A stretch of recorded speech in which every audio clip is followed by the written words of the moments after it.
Patrick Bateman is not a psychopath. He's not even a serial killer. He's just a junkie, and yeah, I can prove it. It's easy to see Bateman as the perfect psychopath. Sure, he's got the superficial charm, the pathological lying, the sense of grandiosity, zero remorse, is impulsive, needs constant stimulation, and has poor behavioral control. And when it comes to the 5-factor model, he scores a lot of boxes. But psychopathy, it's not just about traits, it's about behavioral history. We see no history of juvenile delinquency and no concrete evidence of a parasitic lifestyle, which are two important things to know when diagnosing.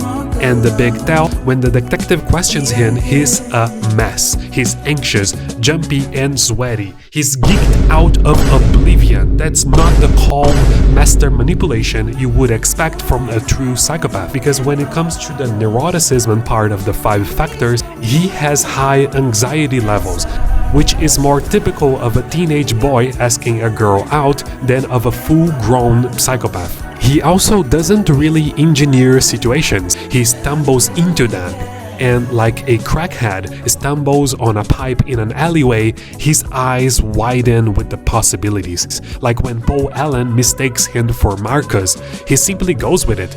That's not elite manipulation, that's dumb luck in an Armani suit. Don't get me wrong, he's pretty psycho, but he's certainly not the psychopathic, cold-blooded serial killer he's made out to be. So what even is the evidence that he's a psychopath? The fact that he kills people? Well, that's not a fact at all. Why isn't it possible? It's just not. Why not, you stupid bastard? He didn't kill Paul Allen, it was all in his mind. In fact, I don't even think he killed anybody. The biggest problem with the idea that he is a psychopath is the fact that he hallucinates constantly. Psychopaths don't just do that for no reason, but junkies, we know exactly why they do.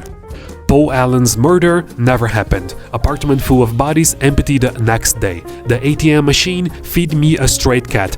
That massive police shootout in Manhattan vanished from reality by morning. If any of that shit had actually happened, the NYPD would be up his ass before his next fake reservation at Dorsia.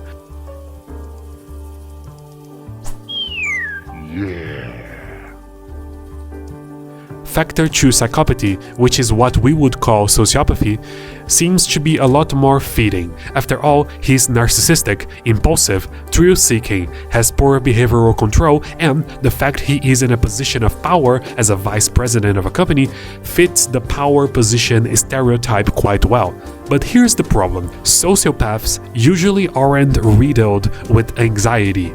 Bateman is, which means it's worth exploring other disorders, such as antisocial personality disorder. He seems to strike gold in every criteria, but this thrill-seeking behavior he engages in is more of a stereotypical bloodlust. And when it comes to irresponsibility, it's easy to say yes since we see him do nothing at work, but he's likely a Nepo baby, as some people believe him to be. So it's less like he is irresponsible, and it's more like he barely has any responsibilities to begin with. So antisocial seems to fit, but with the limited information that we have, it's not a perfect fit. But surely with all that zero alcohol shaving lotion, he has to have narcissistic personality disorder, right? You're onto something. Grandiosity, pathological lying, fragile ego, same thing for envy and the belief that others are envious of him. Bateman seems to fit every single criteria, which sounds like a bingo. His murderous anger over Bryce liking Paul Allen's card more than his indicates he's the vulnerable type of narcissist. The only thing is, having NPD doesn't mean you would just kill a bunch of people. And I don't think he did. At most, maybe the homeless man, the woman crossing the street, and maybe the blonde model. Those are plausible possibilities, although I don't think he killed them at all. It's just as likely he was literally playing with Barbie hair the next day. Patrick is less like the main villain in a slasher movie and more like Bill Ponderosa from Always Sunny. Oh, he got zooted, man. He took an 8-ball to the dome. In the book the movie it's based out of, we notice medicine he takes is Valium. He does take his medication on time, even when he's apparently about to kill someone, so good on him, but this medication it's not really used to treat any of those things. It could instead be used to treat cocaine withdrawal symptoms, which would be interesting if that's the case, but it's also used to treat anxiety, which is more likely here. But with how commonly overprescribed Valium is, it's also possible his doctor gave it to him before a solid diagnosis. So here's where the point emerges.